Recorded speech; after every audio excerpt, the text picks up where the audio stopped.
Questions. Imaginatis, my friends.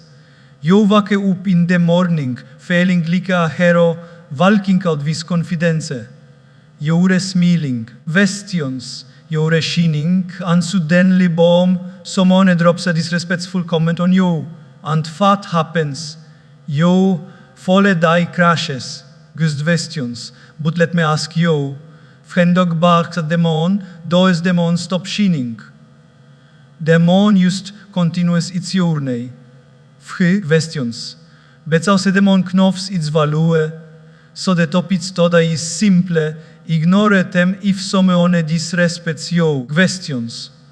The opening story a you monse came to Buddha furious, saying, "Bo people are insulting me." Questions. I can't handle it. Buddha smile inside, but if someone gives you a gift, but you don't accept it. Questions. From does it belong to the man replied, or to the one fortret to give it? Buddha say exactly. Insults are gifts. Questions. If you don't accept them, they remain with the giver. Is of accept a very rotten gift, people throw at us. Questions. My dear friends, let me tell you something very important. One of the greatest sources of stress, pain, questions, and unnecessary drama in our lives is this: we take everybody's opinion far too seriously. Every person we meet, family, friends, questions. Zolla gus neigboen strangers on social media has an opinion about us. And so mehov we all of these opinions to shape our mode, questions. O hoitzes and sometimes even our entire future. But the truth is, not everyone's opinion matters. Questions. Let me explain with a simple example from daily life. Questions. Imagine you are walking down the street in a beautiful fitted dress or a crisp new shirt. You feel good. Suddenly someone says, "Oh, questions. This solo doesn't suit you." Immediately your smile fades. But the very next person comes along and says, "Povov." Questions. You look fantastic in this, no of your smile come bad. Just think about this. Nothing about your dress hanged. Questions. Nothing about you hanged. But your mood kept going up and down based on what other side. Do you see the problem? Questions. Your happiness was not in your hands, it was in other people's mouths. This is exactly who I say. Not everyone's opinion matters. Questions. If you let yourself be blown around like a leaf in the wind other people's comments, you will never find stability in life. Questions. One person will say you are too fat, another will say you are too thin. One will say you are too ambitious. Questions. Another will say you are too lazy. One will say you are too loud. Another will say you are too quiet. Questions. If you try to satisfy everyone's opinion, you will end up satisfying no one, and most dangerously, you will lose yourself. Questions?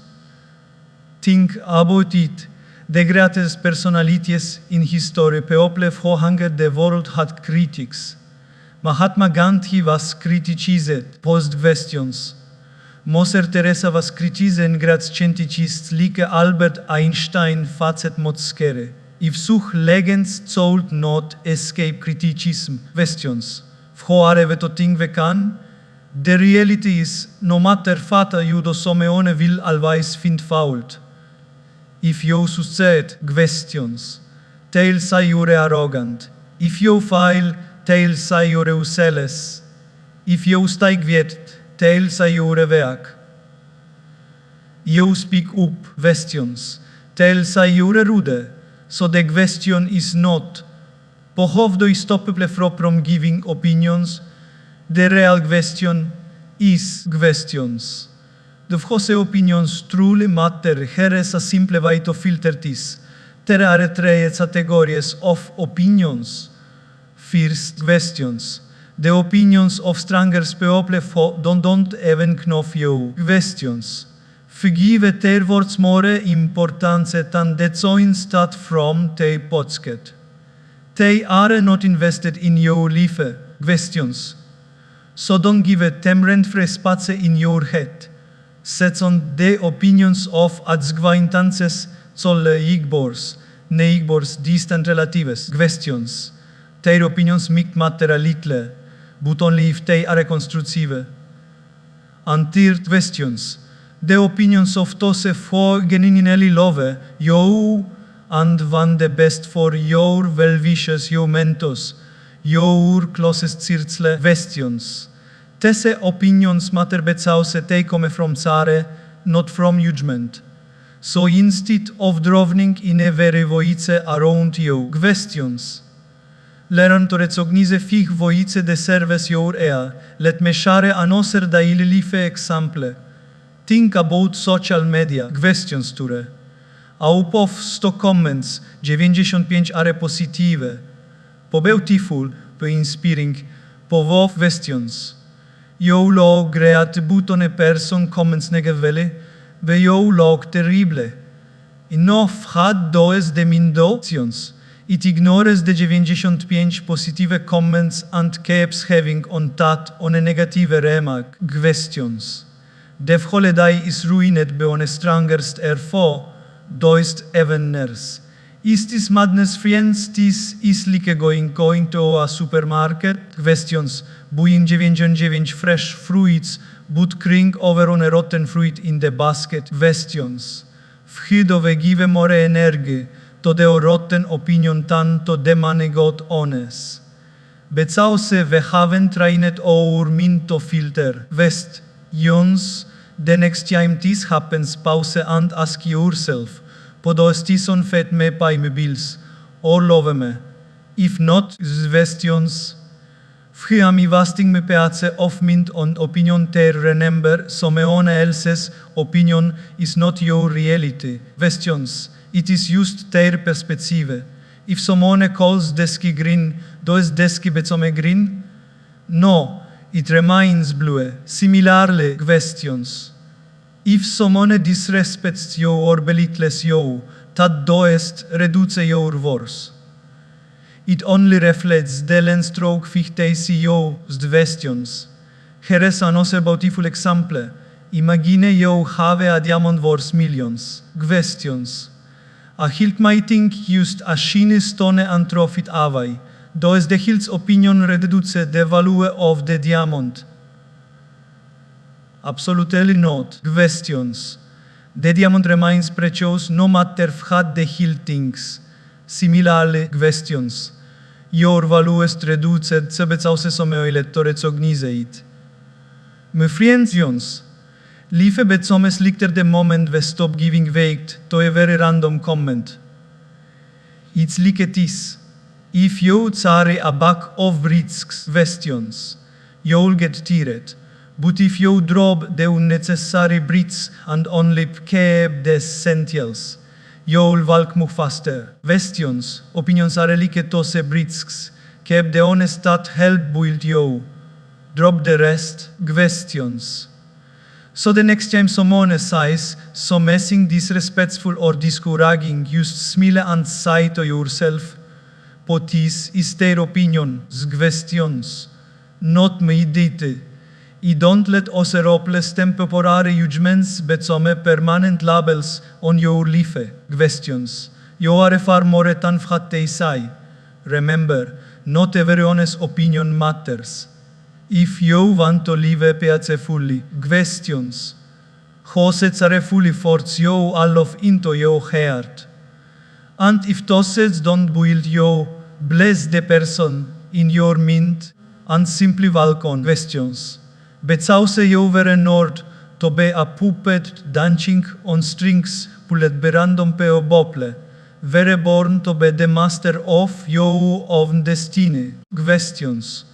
My friends, sometimes in life the loudest voice is not the one that shouts, but the one that stays silent. Questions. Silence is often misunderstood. People think silence means weakness. Peopleting silence means defeat. But let me tell you questions. Silence is not weakness, silence is strength. Silence is not emptiness, silence full of wisdom. Silence is not losing the battle. Questions. Silence is hosting fig battles are was fighting. Let me give you a simple example. Questions. Imagine someone insults you at work in front of everyone. Instantly, your ego says, probably no. Questions. Prove them wrong, but in that heated moment, what happens? You might say something harsh, something you regret later. Questions. And the insult that should have ended in a set of turns into a big fight, maybe even days of tension. Questions. But if you had stayed silent in that moment, the fire would have no fuel. The flame would die out. Questions. Silence has that power, it ends the fight before it begins. Have you noticed of arguments at home work? Husband says on a line. Questions. Wife replies louder. Husband replies louder. Wife replies even louder. And within 10 minutes. Questions. The neighbors know the entire family history. Audience laughs, but imagine if a person had chosen silence. Questions. The argument would have ended after the first line itself. Questions. Silence doesn't mean you're wrong, it just means you value patient more than proving a point. There is a beautiful saying. Questions. People don't always need to attend every argument you're invited to. Think about it. If someone insults you, questions. It is like they're sending you an invitation card. Po place you in this fight. Questions. Enough you have a choice, do you accept the invitation or do you decline? Questions. Silence is the art of declining the invitation without saying a word. Let me give you another daily life scenario. Questions. Suppose you are driving and suddenly another driver shoots in front of you and shouts some disrespectful words. If you shout back, questions. Blow your horn, has him, novbos o are trapped in anger. But if you stay silent, let him go, your peace of mintisavet. Questions. And so is your blood pressure. This is the power of silence, it protects your inner war even when the outer world is chaotic. Questions. There is also science behind this. When someone disrespects us, our brain releases stress hormones. Our heart rate increases. Questions. Blood pressure rises and emotions take over. But when we practice silence, we allow our body and mind to cool down. Questions. Silence gives us that precious pause between what happens to us and how we respond. And in that pause lies our wisdom. Questions. Think of nature. The sun rises silently, yet it lifts up the whole world. Flowers blow silently. Questions. Yet they spread fragrance everywhere. Trees grow silently, yet they give us fruit, shade, and oxygen. Questions. Natura tichas usta silence is not passive, it is powerful. Silence do est stream, but it transforms. Questions. There is a story of a wise man who was once insulted in front of many people. Everyone expected him to get angry, to reply sharply. Questions. But he simply smiled and stayed silent. Later, a disciple asked po master, "Who did you reply?" The wise man said, "Questions. But if someone offers you a rotten fruit, and you don't take it, who keeps the fruit?" The disciple answered, "Po the giver." Questions. The master said, "Insults are the same. If you don't accept them, they stay with the person who gave them." Questions.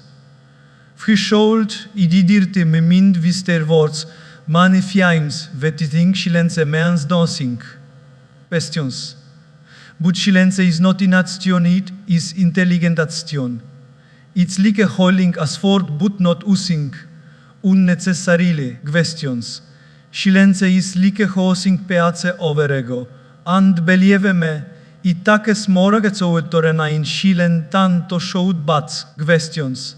Let me ask you this, how many times have you regretted keeping yet very fast questions?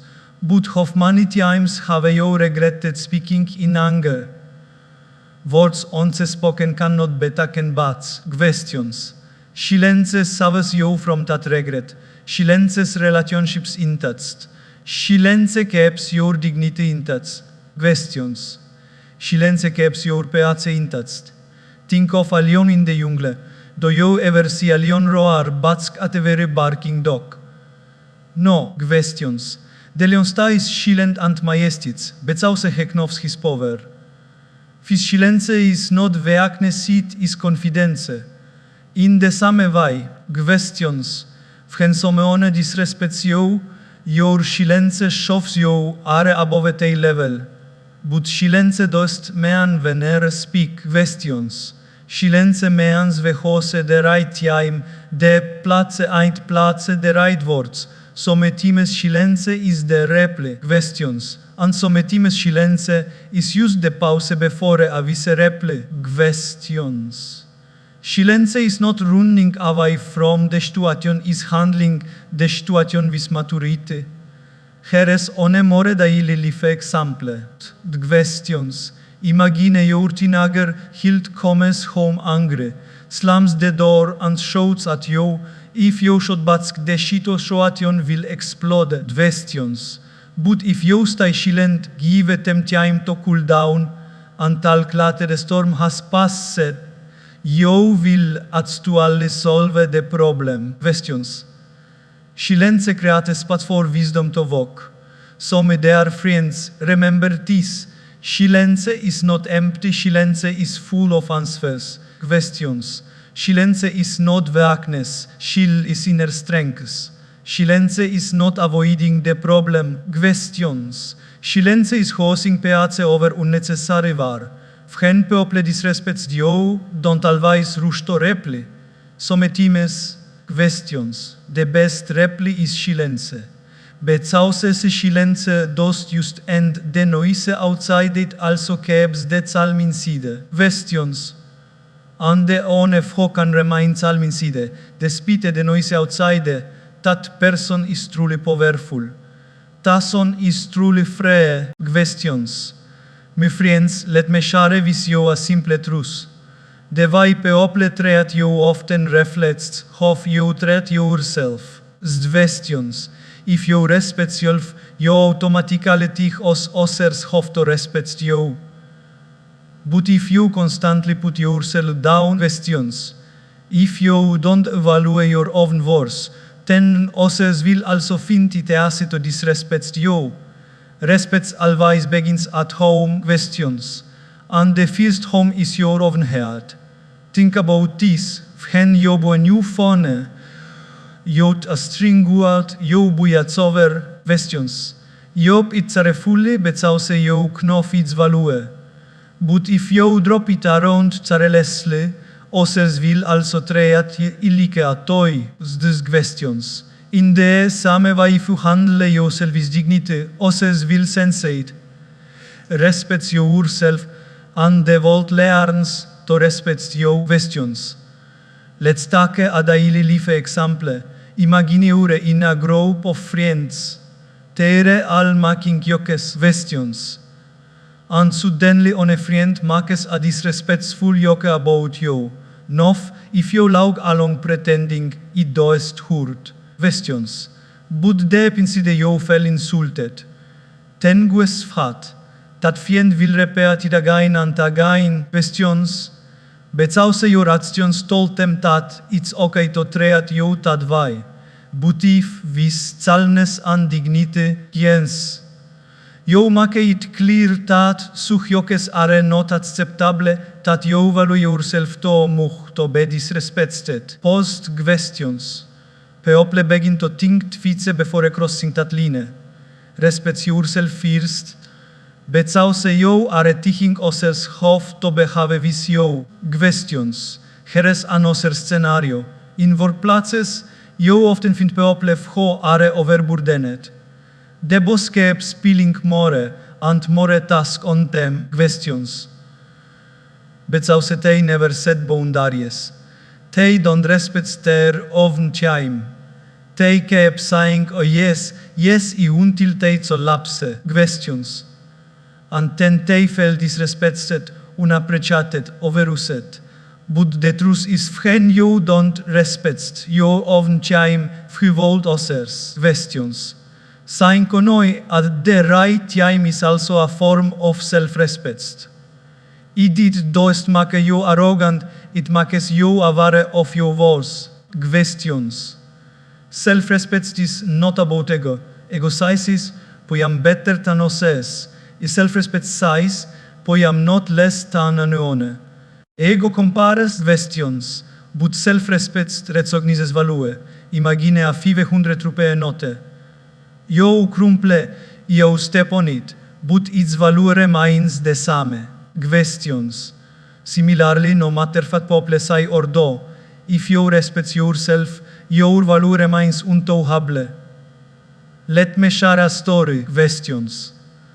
A teacher onze walked into a classroom holding a 500 rupee note. He asked the students questions. Of who wants this note, everyone raised their hands. Then he crumpled it, asked, for once it enough. Still, all the hands went up. Questions. Then he dropped it on the ground, stamped on it, and asked, for once it again, all the hands went up. Questions. The teacher smiled and sighed, remember this lesson. No matter what happens to this note, its value never reduces. In the same way, questions. No matter what insults or disrespects life throws at you, your value never decreases.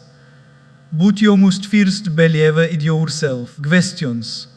It is what respecting yourself means recognizing your value regardless of circumstances. Questions. Too many people all of disrespect but also deep inside, they doubt their own worth. They think, oh maybe deserve it. Questions. Maybe I'm not good enough. My friends, never let zoektocht live inside you. You are a unique creation, with talents, validities, questions, and potential that no one else has. If you don't see your own worth, how will losses? Questions. Respecting yourself also means taking care of yourself. If you neglect your health, your body feels disrespected. Questions. If you constantly criticize yourself, your mind feels disrespected. If you ignore your emotions, your heart feels disrespected. Questions. Self-respect is not just about demanding respect from others, it's about living in a way that shows you honor your own life. Eat well. Questions. Sleep well, speak kindly to yourself, set healthy boundaries, pursue your dreams. That is how you show respect to yourself. Questions. Think about how parents teach their children. If a parent always tells a child, you are useless, you can't do anything. Questions.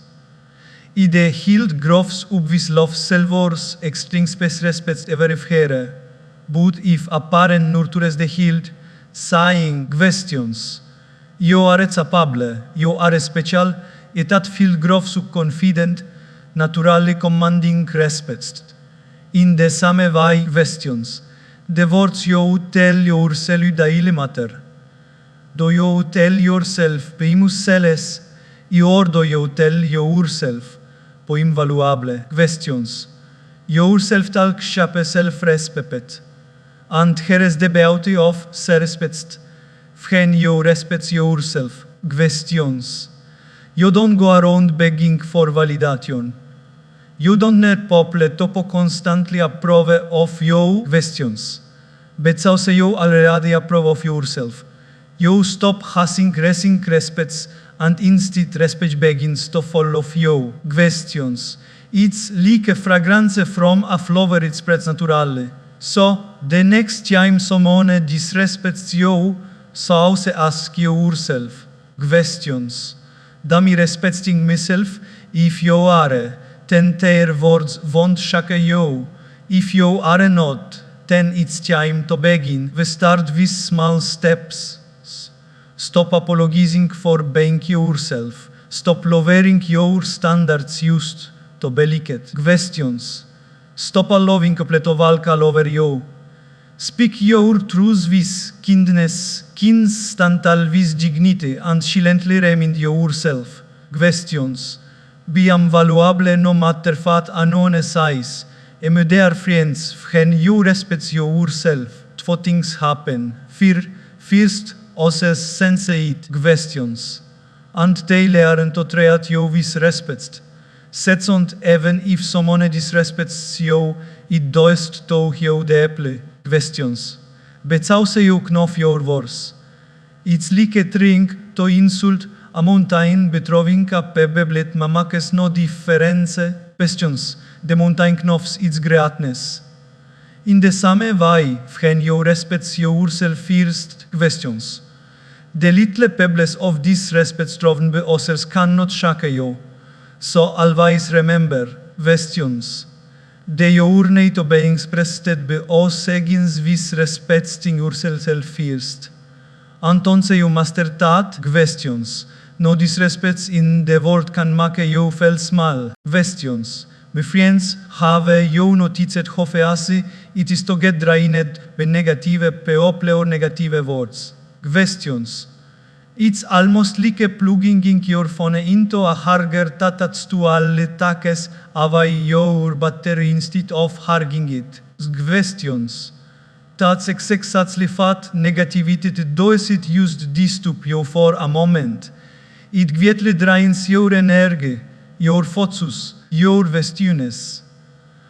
And the sad part, most of the time, we willingly tolerate that negativity after the moment has passed. Questions.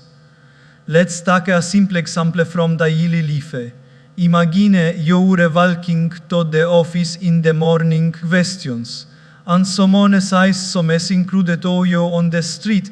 The entire day, you keep replying that on a comment in your mind. Questions. You tell your colleagues, you tell your friends, you even go home and tell your family. Questions. Podo you know what that person said to me? The incident took only 10 seconds, but you stretched it into 10 hours of suffering. Questions. For lost energy here. Not the person who insulted you. You did. That's his side vast energy on negativity. Questions. Negativity is like garbage. Imagine you have a clean house and someone throws a bag of trash your doorstep. Will you pick it up? Questions. Tsari inside and decorate living room visit. Of course not. You immediately throw it out. But sadly, questions. When someone throws negativity at us through insults, disrespects. Questions. Così puoi insieme tacchi de or heart and decorate or mind visit all day. Then we wonder of him I feeling so heavy. Questions. Him I not piacefully it's bezause jure carrying mental garbage. Learn to drop it. Here is another common situation. In workplaces, questions. There is always that on a person who loves to spread negativity. They complain about everything the boss, the salary, questions. The company policies, even the tea in the canteen. If you should with them too long, their negativity becomes contagious. Questions. You start complaining too, suddenly even things that didn't bother you before start irritating you. Questions. Negativity multiplicaus give id energy. But if you refuse to participate in their complaining session, questions. Their negativity loses power. Just like a fire dies out without fuel, negativity dies out when you don't fade in your action. Questions. Let me share a story. Among onze valket into a village vhere pople dit like him. Te insultit him, tref hash votes, questions, antrie to provoke him. But the monk just kept walking psalmle without reacting. Later, his disciples asked to master questions. Did you feel hurt? The monk smiled and sighed, but if someone gives a gift and you refuse to accept it, questions. To whom does the gift belong? The disciples replied to the giver, and the monk sighed exactly. He did not accept their negativity, questions. So it stayed with them. It is the secret when you don't waste your energy on negativity. It never becomes yours, questions. Think about your mobile phone again. You have a limited battery. If you waste it on useless apps running in the background, questions. When you really need your phone, it will be dead. In the same way, your mental and emotional energy is limited, questions. If you keep wasting it on negative words, negative people, negative situations, then when your family needs your love, questions. When your dreams need your focus, when your health needs your attention, you will have no energy left, questions. Don't give your power to things that don't deserve it. Negativity is also like quicksand. The more you struggle with it, questions, the deeper you sink. For example, someone insults you and you start arguing. They insult more, you argue more. So, questions, you're drowning in anger. But if you just ignore it and walk away, you remain free, questions. Sometimes the greatest strength is not to fight but to conserve your energy for something higher, questions. A very practical example is social media. How many times have you read on a negative comment under your post, questions? And it ruined your full mood, you forget the 50 positive comments and keep thinking about that on a troll. My dear friends, questions. Do you realize you're giving your precious energy to someone who doesn't even know you? Someone hiding behind a keyboard, questions. That's like handing over your wallet to a stranger on the street who mocks you, questions. Protects your energy the same way you protect your money. Negativity will always exist in the world, questions. We cannot stop people from speaking badly, gossiping, or criticizing.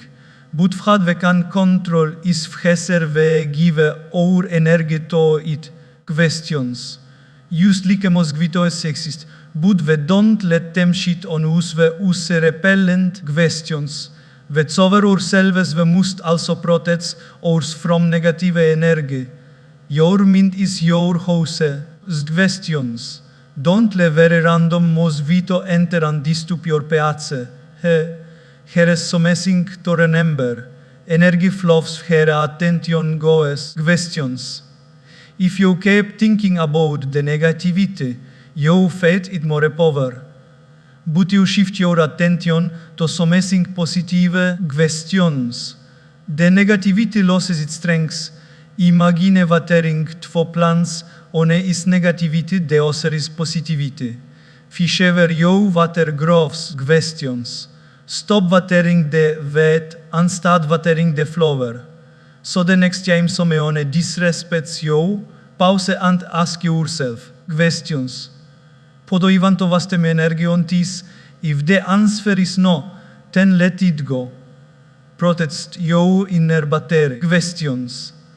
Save it for things that truly matter, your growth, your relationship happiness. My friends, remember this line deeply, questions. Negativity only survives when you feed it your energy. Stave it and it dies. Focus on the light and darkness has no place to stay.